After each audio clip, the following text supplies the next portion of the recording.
Lagi ini membuktikan bahwa COVID itu memang ada. Kalau ada warga MTA yang tidak percaya, monggo silakan untuk panjenengan sendiri. Jangan ngajak-ngajak yang lain. Dan tetap ketika panjenengan bertemu dengan warga MTA yang lain, tetap jaga prokesnya. Jangan menimpakan madorot kepada saudara panjenengan karena ketidakpercayaan panjenengan. Ya, sekarang COVID sudah lintas usia, bukannya menakut-nakuti, tapi memang faktanya seperti itu. Tadi alumni SMA kita saat ini masih kuliah di UGM, Ustaz ya, di UGM masih sangat muda belia usianya, tidak ada komorbid, masih muda belia. Secara organ tubuh itu fungsinya masih sangat-sangat sempurna. Tapi qadarullah ternyata juga meninggal karena terkena COVID. Bukannya kita menakut-nakuti.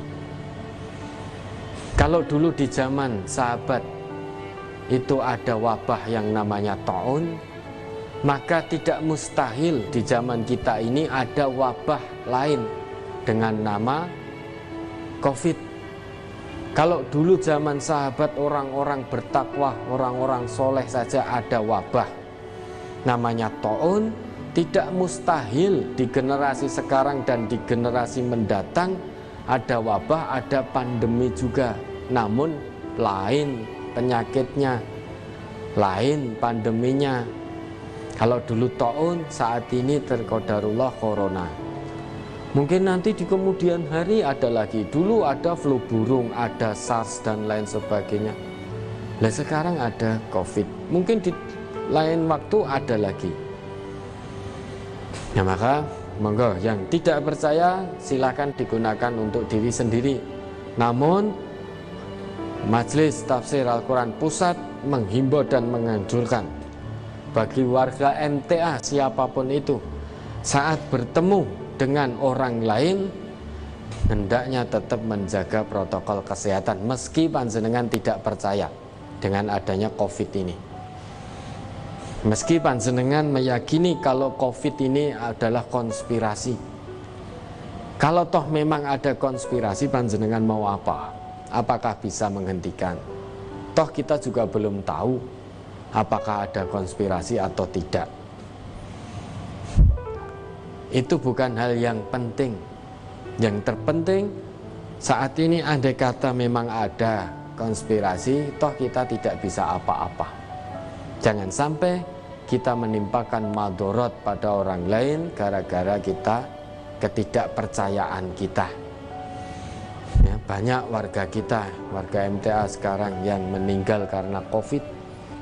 Terakhir ini Pak Nurno itu sudah di plasma juga, sudah di Actemra juga. Dulu itu qadarullah, dulu kalau di plasma di Actemra itu qadarullah itu menjadi wasilah kesembuhan dulu. Tapi sepertinya saat ini banyak yang tidak sembuh, qadarullah tidak sembuh meski sudah di Actemra, sudah di plasma. Namun itu menandakan ikhtiar insani itu hanya bisa dilakukan tapi tidak menentukan. Ikhtiar insani hanya bisa diusahakan, tidak bisa menentukan apakah fulan sembuh atau tidak. Namun ikhtiar manusia hanya bisa diusahakan, hanya bisa dilakukan. Untuk menentukan sembuh dan tidaknya bukan dokter, bukan medis, bukan obat-obatan. Pemberi penyembuh yang sesungguhnya adalah Allah. Maka manusia hanya bisa berusaha, yang menentukan adalah Allah. Actemra plasma itu adalah ikhtiar insani. Yang menentukan tetap hanya Allah yang maha kuasa, maha segala-galanya. Maka jangan sampai berbuat syirik dengan Actemra, dengan plasma. Karena itu hanya ikhtiar insani yang tidak bisa menentukan kesembuhan apa-apa. Yang bisa menentukan kesembuhan hanya Allah Subhanahu wa ta'ala.